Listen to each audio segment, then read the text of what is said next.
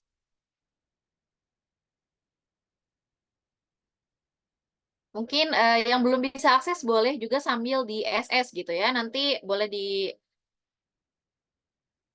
setelah ini sambil menunggu gitu. Oke, baik teman-teman, terima kasih pada malam hari ini yang sudah bergabung bersama kami di talk show Zona EBT dengan judul Z-Talk membahas ESG untuk perusahaan energi bersama energi terbarukan bersama Ibu Maria dan juga Pak Vano. Saya Safa Zahra selaku fasilitator pamit undur diri. Wassalamualaikum warahmatullahi wabarakatuh.